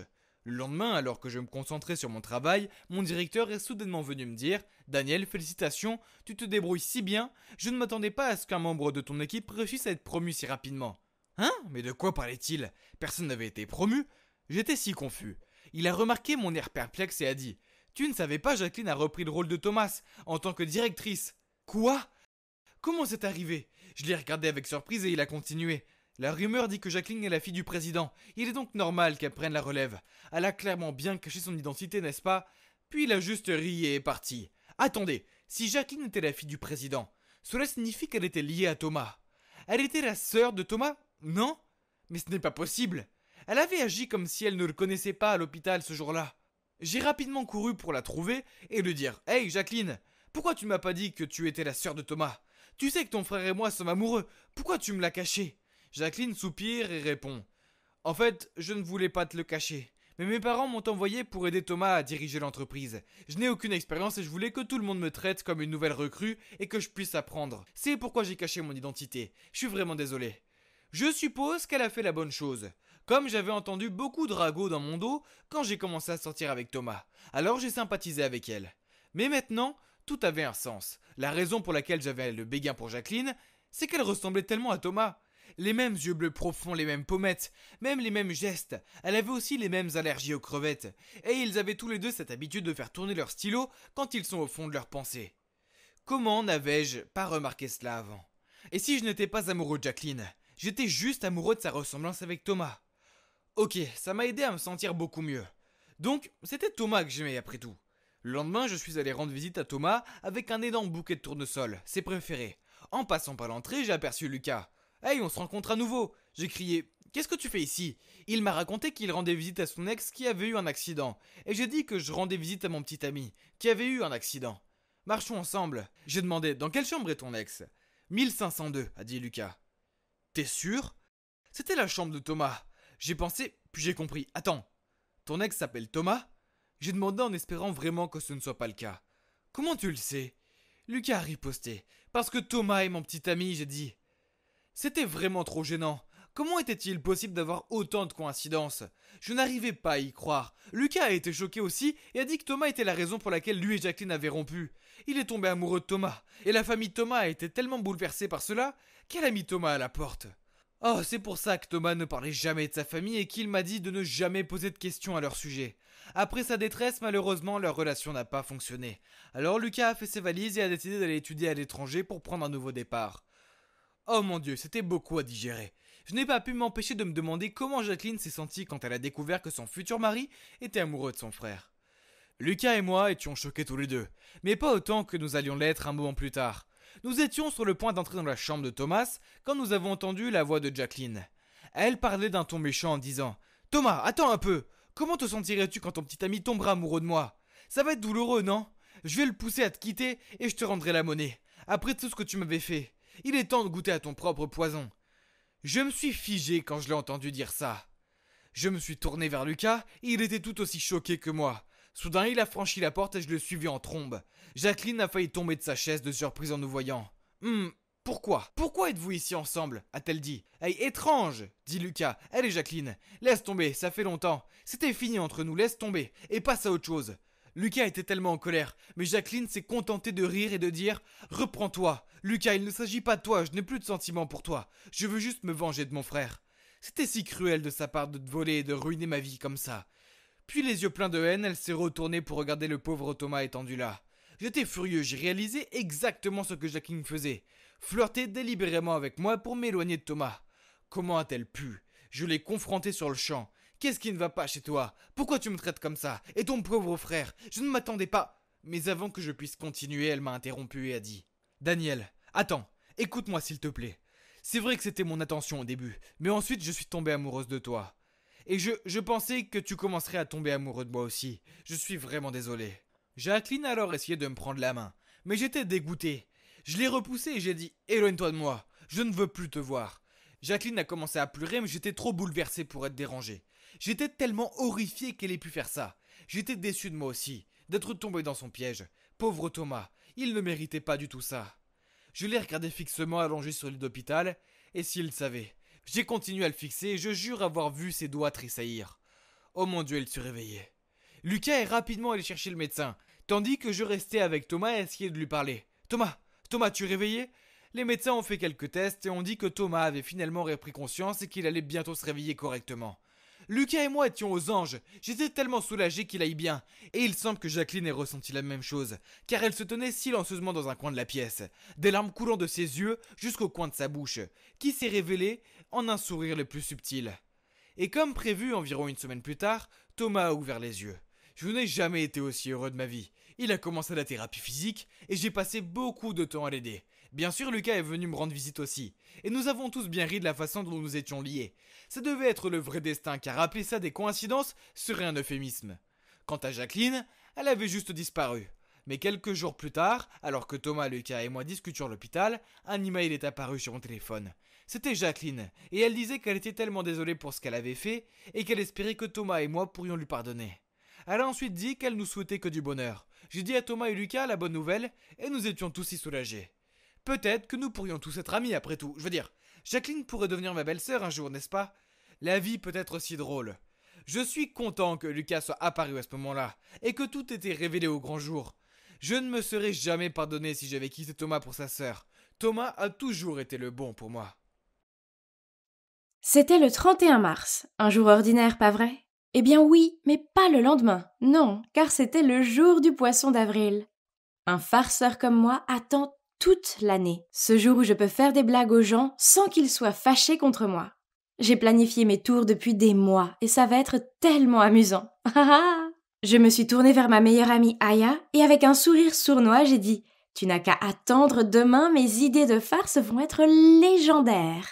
Je pensais qu'Aya voudrait en savoir plus, mais non. Elle s'est contentée de dégager sa frange du visage et a soupiré. « Rose, pourquoi tu ne laisses pas tomber cette année? Soyons réalistes, personne ne trouve tes blagues drôles, seulement gênantes et agaçantes. »« Quoi? Pas possible, ce n'est pas vrai. Les gens adorent mes farces. » Aya a continué. « Tu te souviens de ta blague du crayon sur Elsa l'année dernière? » J'ai hoché la tête et j'ai laissé échapper un grognement. Comment pourrais-je oublier cette farce? Car elle était si drôle. J'ai coupé le crayon de Elsa en deux, j'ai rempli son manche d'encre, puis je l'ai recollé comme neuf. Et voilà, une explosion d'encre pendant un examen ennuyeux. Elsa a beaucoup pleuré parce qu'elle a raté son test de biologie et a dû le repasser. J'ai haussé les épaules. C'était techniquement vrai, mais c'était quand même drôle. Et la fois où tu as échangé la musique des équipes de Pom-Pom Girl contre du heavy metal et que tu les as ridiculisées au match de basket? Elle a froncé les sourcils. Bon sang, arrête d'être un rabat-joie. Je fais en sorte que l'expérience du lycée soit mémorable pour tout le monde. Soyons honnêtes, personne ne se souviendra des contrôles ennuyeux et des matchs de basket fastidieux sinon. J'étais trop occupée à parler pour remarquer le ballon qui filait dans les airs jusqu'à ce qu'il me frappe en plein sur la tête. Aïe! Tout est devenu noir et je me suis effondrée. J'ai ouvert les yeux et j'ai vu Aya et d'autres enfants qui me regardaient bouche bée. Puis, mon professeur s'est précipité et les a dispersés. « Rose, tu vas bien ?» Elle et Aya m'ont aidé à m'asseoir, et pendant que je me frottais la tête, j'ai répondu « Oui, je vais bien, mais j'ai un peu le vertige. » L'enseignante a pensé que ce serait mieux si je rentrais tôt à la maison, alors elle a dit à Aya de me raccompagner. J'étais si fatiguée, mais je savais que dormir, alors que je pouvais avoir une commotion cérébrale, était une mauvaise idée. Alors, je me suis détendue et j'ai regardé un film dans ma chambre jusqu'à ce que maman rentre du travail. D'accord, j'avais mal à la tête et la pièce tournait encore, mais il était hors de question de laisser ce petit accident gâcher mon grand jour. J'avais des projets à faire, alors j'ai pris mon carnet et j'ai vérifié mes idées de farce et ma liste d'accessoires. Le lendemain matin, je me suis réveillée très tôt et youpi, le vertige s'était arrêté. Waouh, aujourd'hui était le grand jour, que les farces commencent. J'avais dit à Aya de me retrouver plus tôt pour avoir le temps de préparer mes farces. Mais à ma grande déception, elle est arrivée à l'heure habituelle. Je me suis précipitée vers elle et j'ai tapoté ma montre. « Quelle heure tu appelles ça ? Maintenant, je vais être en retard sur le planning. » Elle m'a jeté un regard perplexe. « Pourquoi faire ? On n'est plus le 1er avril, aujourd'hui on est le 2. Tu as eu congé hier à cause de ta bosse à la tête. Tu te souviens ? » « Quoi ? De quoi est-ce que tu parles ? Regarde, il est écrit qu'on est le 1er avril. » J'ai agité mon téléphone devant elle. « Alors ton calendrier est faux. Vérifie tes paramètres. Maintenant allons-y. » Elle est partie. « Pas question, ne crois pas que tu peux me duper !» j'ai dit en essayant de courir après elle. Dès que je suis arrivée à l'école, j'ai rejoint mes amis à la cantine pour le petit déjeuner. Et Célia m'a regardée et a dit « Comment ça va la tête ?» Je lui ai dit que ça allait et je lui ai passé un Oreo. Elle l'a mangé sans hésiter. Mais après une bouchée, elle l'a recraché dans sa main. « Burk, c'est quoi ça ? Burk !» Je lui ai ri au nez et lui ai dit « Ah, c'est du dentifrice pris en sandwich entre des biscuits Oreo. Ok, je suis désolée. Bois ça. » Puis je lui ai passé une bouteille de cola. Elle a pris une grande gorgée puis l'a immédiatement recrachée. « Hé, c'est dégueulasse !» Puis elle a couru à la salle de bain pour se nettoyer la bouche. Oui, j'avais mis de la sauce soja dans cette bouteille. Je l'ai suivie dans la salle de bain pour vérifier qu'elle allait bien et je l'ai trouvée en train de se rincer la bouche sous le robinet. Quand elle a fini, elle a froncé les sourcils et m'a dit « Rose, ce n'est pas drôle. Je croyais que tu ne faisais ces farces stupides que le 1er avril. Maintenant, je dois supporter une haleine puante de sauce soja toute la journée. » J'ai roulé des yeux puis j'ai souri. Ouais, comme si ce n'était pas le 1er avril aujourd'hui. « Ce n'est pas le cas. Qu'est-ce qui ne va pas chez toi ? On est le 2. » Et elle est partie en claquant la porte. Attends, quoi ? Qu'est-ce qu'elle a voulu dire par « on est le 2 » ? C'est pas vrai. Quoi qu'il en soit, vu que j'étais déjà ici, j'ai décidé que je pouvais aussi bien faire une autre farce. J'ai sorti mon pot de Nutella, je suis entrée dans un des box et j'ai attendu qu'une autre fille entre dans celui d'à côté. Je lui ai demandé « Hey, excuse-moi mon amie, vous aviez du papier toilette là-dedans ?» Elle a été gentille et a répondu « Bien sûr !» Puis elle me l'a passé. J'ai rapidement mis du Nutella sur ma main, puis je l'ai frotté sur sa main à elle aussi. Oups ! Oh là là, elle a crié si fort que je n'ai pas pu retenir mon rire. « Burk, qu'est-ce que c'est ? Si dégoûtant ! Espèce de monstre !» Puis elle est sortie en courant pour se laver la main. Je suis sortie. « Relax, ma fille. C'était juste une farce pour le jour des fous. Juste du Nutella. » Mais elle a ricané en retour. « Tu es folle, et c'est déjà le 2. Bon sang, mais qu'est-ce qui ne va pas chez toi ?» Et elle est partie. Ok, donc c'était bizarre. Pourquoi tout le monde agissait comme si c'était le 2 avril ? En allant en cours, j'ai revérifié mon téléphone. Ouais, c'était le 1er avril.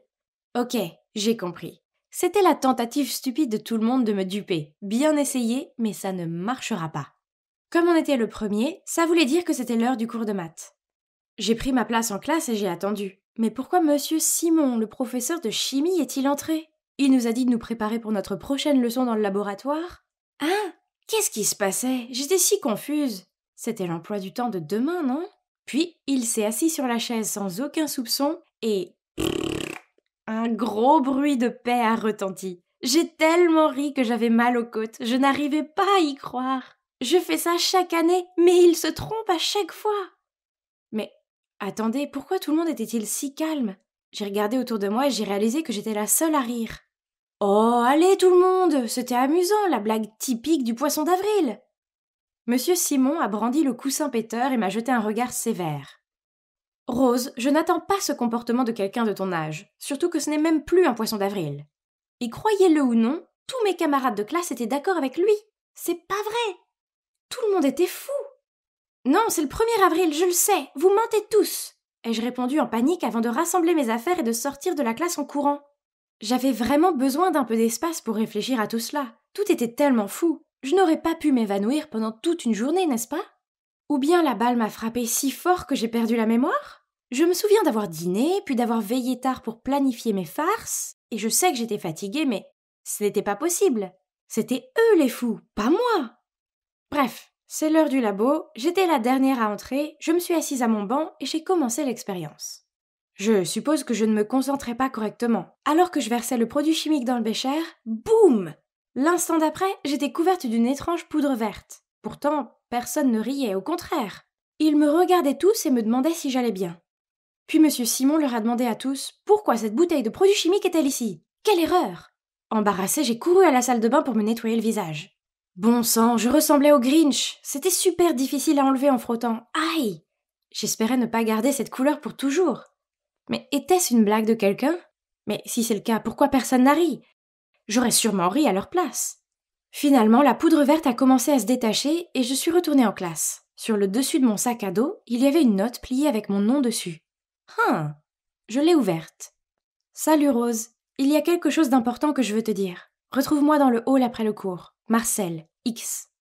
Mon cœur a instantanément palpité. J'avais le béguin pour Marcel depuis une éternité, mais... Oh, j'ai compris. Ça devait être une farce. Tout le monde savait que je l'aimais bien, alors ils ont fait tout ça pour m'embarrasser.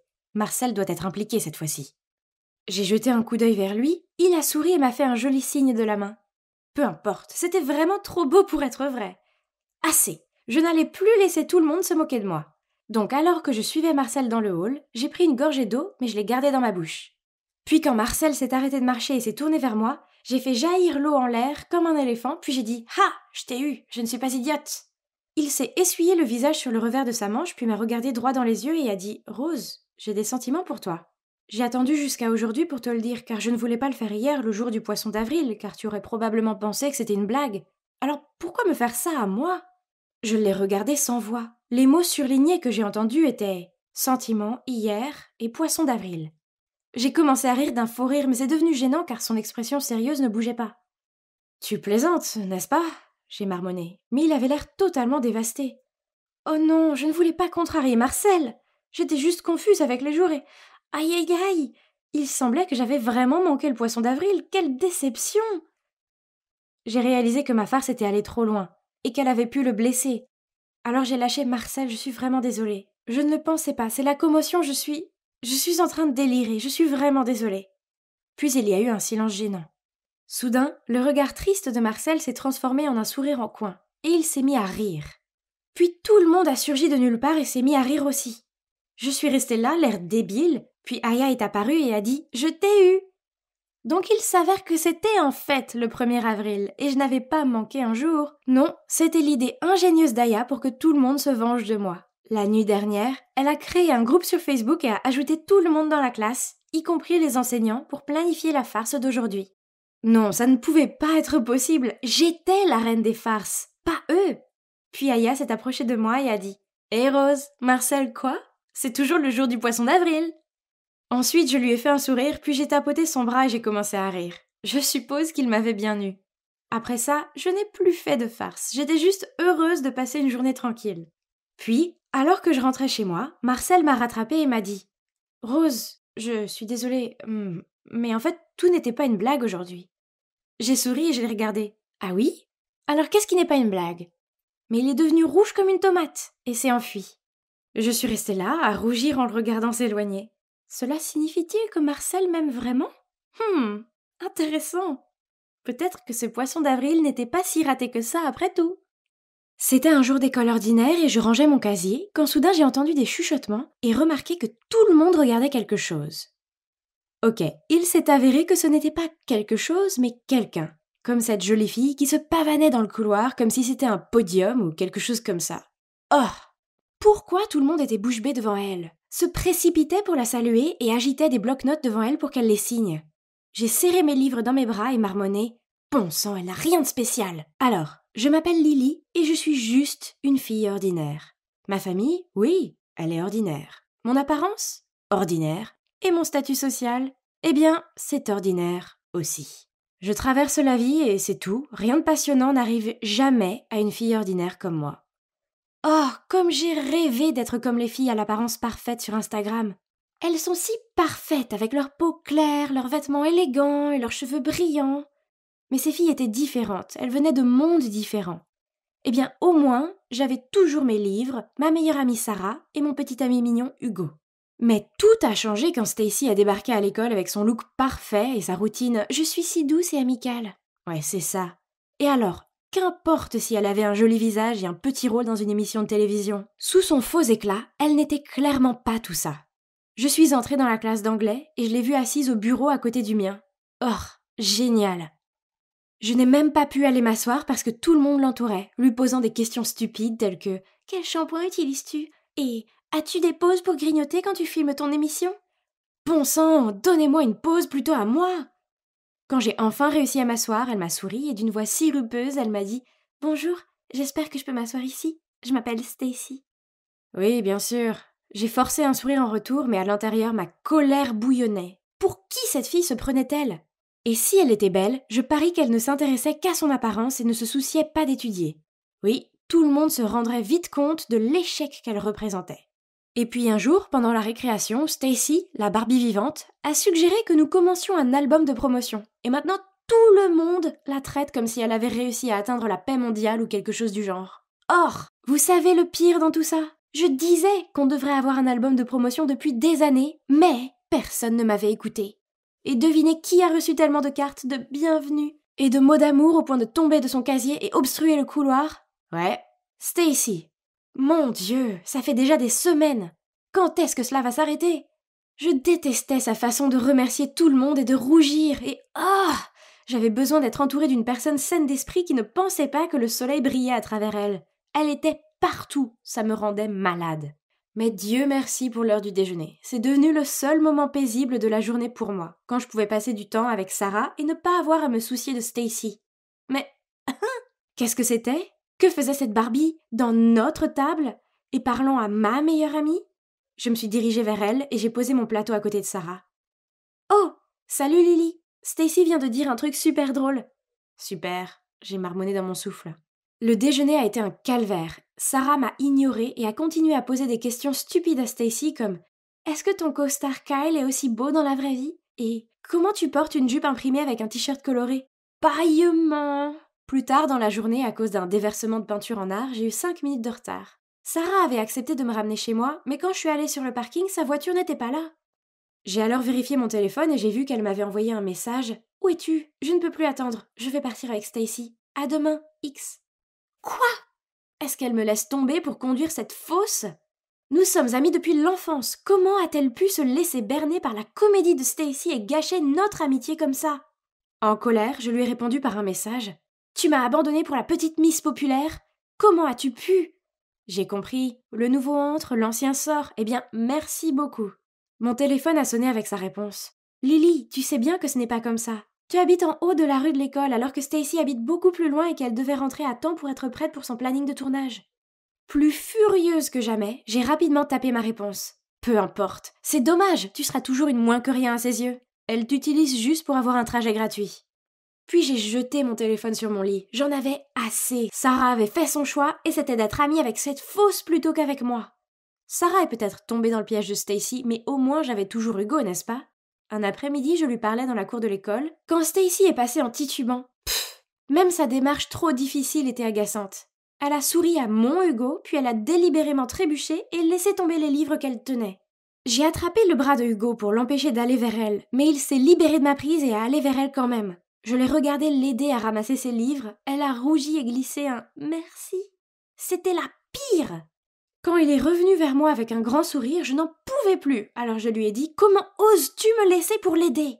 Il m'a jeté un regard confus. « Lily, je ne faisais que l'aider. » Ouais, c'est ça, tu savais qu'elle les avait fait tomber exprès pour attirer ton attention, mais tu es quand même allé vers elle parce que tu la trouves plus jolie que moi. Il a soupiré. « Tu es ridicule. Tu sais quoi ? Je ne peux plus supporter ta jalousie égoïste. Arrêtons-nous là. C'est fini. » Puis il est parti.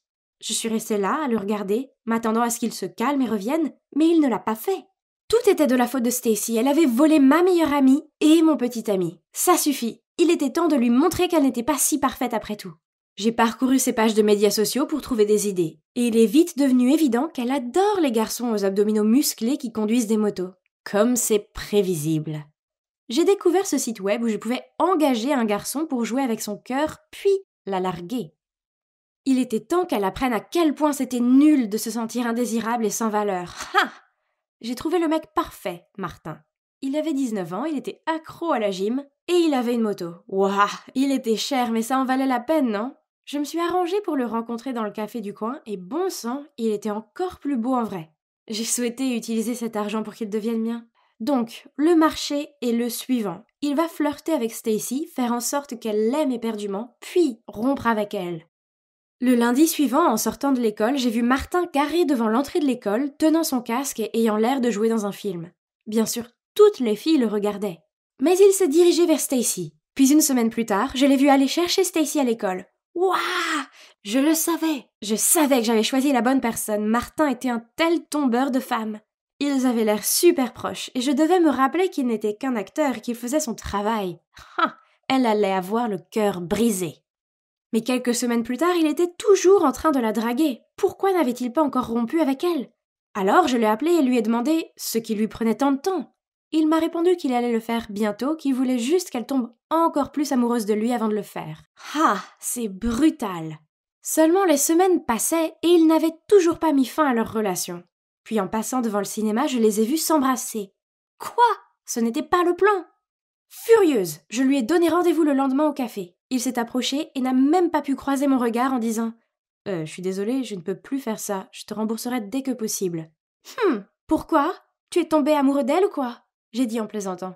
Il y a eu un long silence, puis il a regardé la table et a marmonné « Oui, c'est vrai. » Pourquoi étais-je la seule sur cette planète à voir à quel point elle était fausse?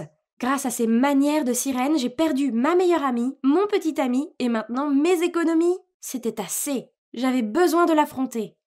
Le lendemain, après l'école, j'ai essayé de la trouver mais elle était introuvable. Puis, en passant par le jardin de l'école, je l'ai vue assise là. Je l'ai eue. Il est temps de lui dire exactement ce que je pense d'elle. Je me suis précipitée vers elle et j'ai ouvert la bouche pour parler. Mais pourquoi pleurait-elle? Quand elle m'a vue, elle a esquissé un sourire et a dit « Oh, salut Lily, y a-t-il une chance que tu puisses m'aider ?» Je l'ai regardée, incrédule. Pensait-elle que j'étais sous son charme et que j'allais faire ce qu'elle voulait? Mais alors, j'ai vu pourquoi elle pleurait. Elle tenait dans ses mains sa dissertation d'anglais avec un grand F dessus. Alors j'ai répondu « Pourquoi moi? Tu es si intelligente. Tu réponds correctement à toutes les questions en classe. Je ne veux pas être jugée sur mes mauvaises notes. C'est pour ça que j'ai quitté ma dernière école. Les autres enfants m'appelaient la beauté sans cervelle. J'étais venue ici pour un nouveau départ, mais maintenant je suis toujours en échec. » À ce moment-là, j'ai réalisé que j'étais douée pour certaines choses. Mes notes étaient bonnes et j'étais plutôt douée pour me souvenir des faits. J'étais tellement aveuglée par la jalousie que j'ai perdu de vue ces choses et je n'ai vu que ce que je n'avais pas. Rien de tout cela n'était la faute de Stacy. Elle ne m'avait jamais fait de mal, j'avais tout inventé dans ma tête parce que j'étais jalouse d'elle.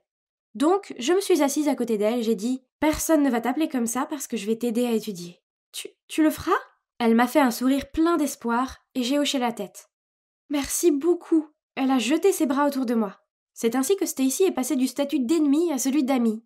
C'est en fait une jeune fille très douce et au grand cœur, pas étonnant que tout le monde l'admire autant. Et j'ai eu tort de la juger sur son apparence et de ne pas lui donner une chance équitable. Elle est toujours avec Martin et elle ne sait pas que je l'ai engagée pour lui briser le cœur. Mais bon, elle a maintenant un petit ami séduisant qui l'adore, donc ça peut être considéré comme une compensation, n'est-ce pas? Hugo et moi, c'est toujours fini. Mais en y réfléchissant, c'est peut-être mieux comme ça. Je sais que j'ai réagi de manière excessive, mais il m'a abandonnée si facilement et... Eh bien, je veux trouver un gars qui ne fera pas ça. Quant à Sarah, je suis allée chez elle avec un sac rempli de ses bonbons préférés, et je me suis excusée d'avoir été un crétin jaloux. Heureusement pour moi, elle m'a pardonné. Maintenant, Sarah, Stacy et moi sommes devenues de bonnes amies. Sarah et moi aidons Stacy dans ses études et elle nous donne des conseils de mode. Et vous savez quoi? J'ai réalisé que je suis jolie après tout. J'avais juste besoin de découvrir mon étincelle. Finalement, j'ai appris que personne n'est parfait. La perfection n'est qu'une illusion. L'important, c'est d'être heureux de ce que l'on possède et de ne jamais cesser de s'améliorer. Alors soyez simplement vous et laissez les autres se concentrer sur le fait d'être eux.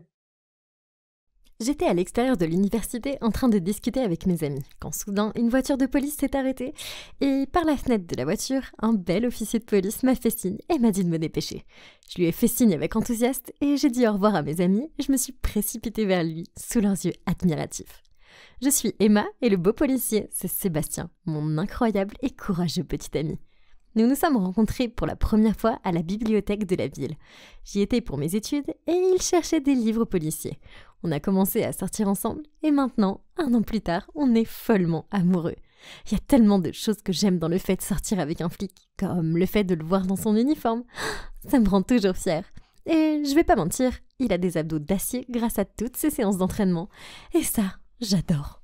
De plus, il y a des habitudes étranges et adorables. Par exemple, lorsque nous allons au restaurant ou au théâtre, il commence toujours par scanner les lieux pour vérifier s'ils sont sûrs. Mais même si c'est agréable d'être avec lui, il y a quelques points négatifs, comme ses horaires de travail imprévisibles, le jour, la nuit, les week-ends, tout ce que vous voulez, il le fait. Et quand on arrive enfin à planifier quelque chose, il reçoit parfois un appel d'urgence et doit me laisser tomber. C'était nul, surtout quand il s'agissait du mariage de ma sœur. Mais sans aucun doute, la chose la plus ennuyeuse de toutes est sa popularité auprès des autres filles. Elles sont comme des papillons de nuit autour de lui. Surtout sa collègue, Chloé. Une fois, Sébastien a emmené son collègue Brad alors que j'étais en train d'étudier. J'ai entendu la remarque de Brad. « Sébastien, je n'ai jamais pensé que tu finirais avec un rat de bibliothèque. Je pensais que tu finirais avec Chloé. Tout le monde peut voir que vous avez une forte connexion tous les deux. » Sébastien a essayé de rire et de dire que c'était absurde, mais la jalousie est montée en moi. Au moment où Brad est parti, j'étais vraiment bouleversée. Alors, j'ai emballé mes livres et je suis partie. Il m'a arrêtée et m'a demandé ce qui n'allait pas. Faisant de mon mieux pour ne pas pleurer, j'ai lâché. « Pourquoi tu n'es pas avec Chloé ?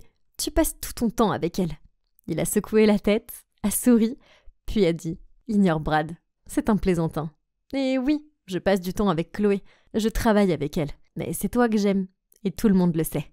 En fait, pourquoi tu n'emménages pas avec moi ? Comme ça, on pourrait passer plus de temps ensemble. Ma tristesse a vite été remplacée par le bonheur et j'ai sauté dans ses bras en criant « Vraiment ? Ah oui, bien sûr !» J'étais tellement contente. J'ai emménagé quelques semaines plus tard. Et au début, vivre avec Sébastien était la meilleure chose qui soit. Mais au fil du temps, il y a eu des petites choses qui ont commencé à me tracasser. Par exemple, un jour, je discutais avec le nouveau voisin lorsque Sébastien est arrivé à la maison et a exigé d'une voix glaciale que je rentre à l'intérieur. Puis, il m'a dit sévèrement de ne jamais parler aux inconnus. Mais, voyons, je suis une fille naturellement bavarde et amicale qui aime parler aux gens et se faire de nouveaux amis. Je ne sais pas, je suppose que j'ai réagi de façon excessive. Je veux dire, il ne faisait que veiller sur moi, n'est-ce pas ? Mais son besoin de contrôle a empiré quand, une fois, je me suis organisée pour rencontrer mes amis en ville. Sébastien devait venir aussi, mais il a eu un appel de dernière minute pour le travail et il n'a pas pu. Quand je lui ai dit que j'allais prendre un taxi, il a paniqué et m'a dit que je ne pouvais pas y aller. Après que je me sois énervée, il a accepté à contre-cœur de me laisser y aller. Il a appelé une compagnie de taxi réputée pour venir me chercher, puis m'a dit que je devais être de retour pour 22h. Mais après quelques verres, j'ai perdu toute notion du temps. Je m'amusais trop.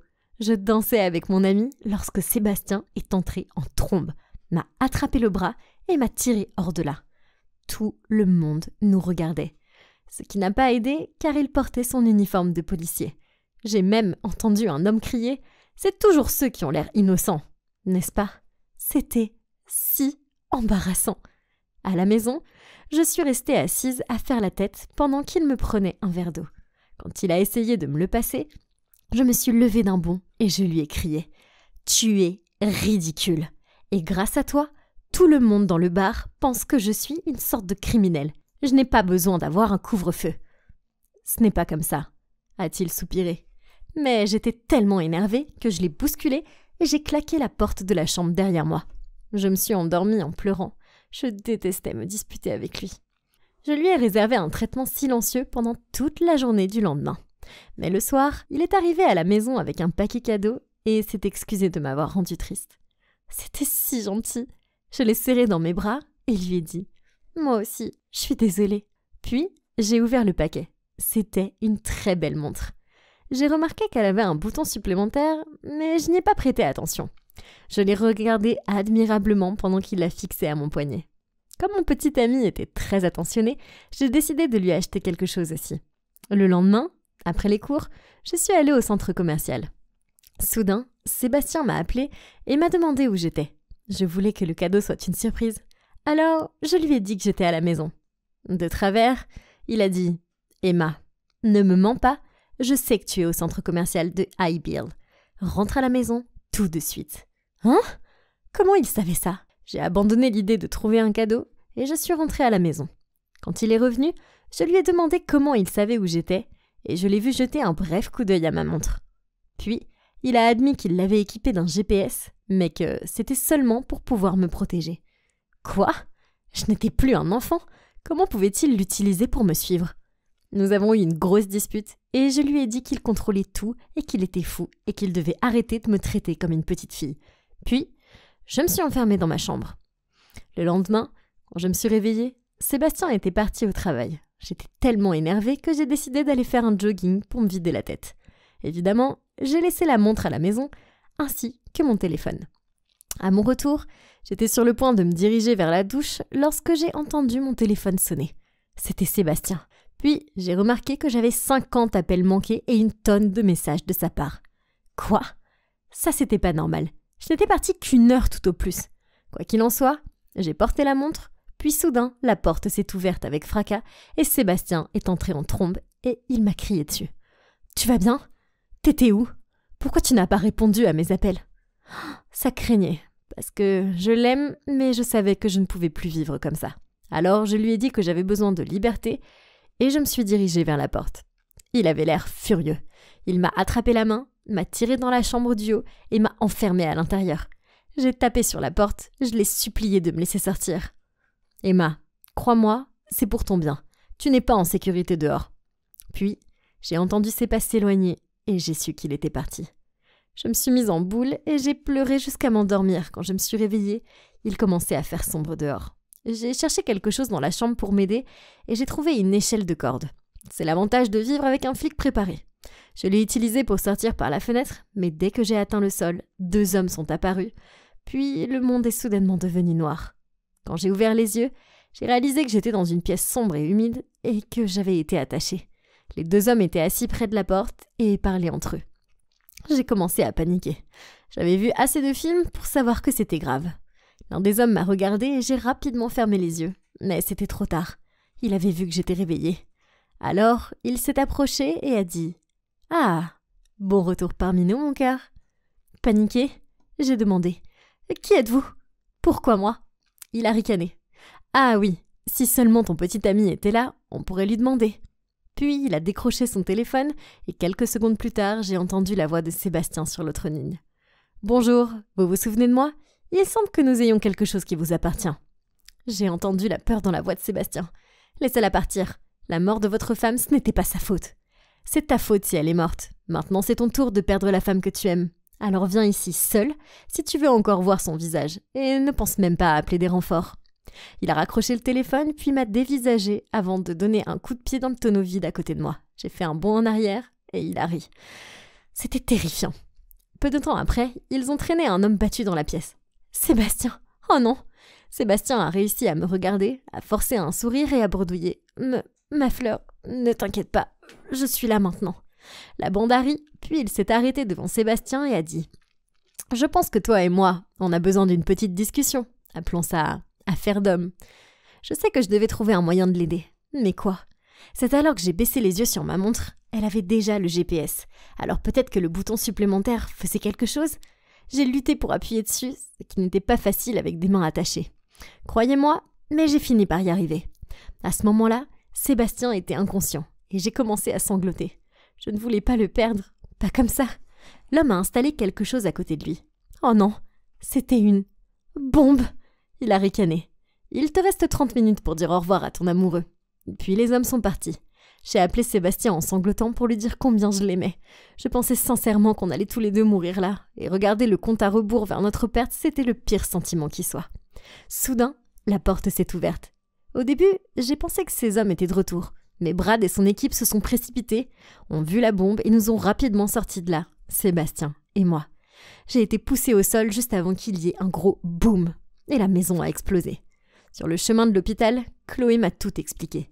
Il s'agissait d'une affaire criminelle délicate qui s'est déroulée l'année dernière.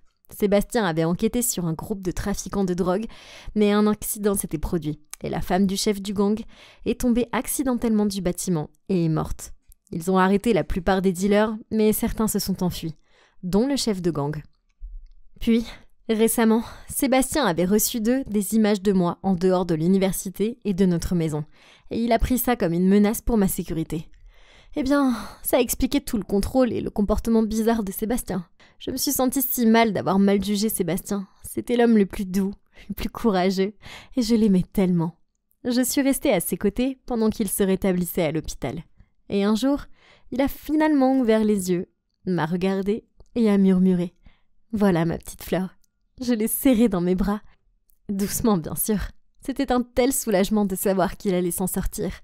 Le gang est toujours en liberté, quelque part. Mais j'espère qu'ils vont bientôt les attraper. Je m'inquiète un peu, mais ça ne fait rien, car je sais que Sébastien est là pour me protéger. Après tout, c'est mon héros d'action dans la vie réelle, et je sais qu'avec lui à mes côtés, on peut tout surmonter.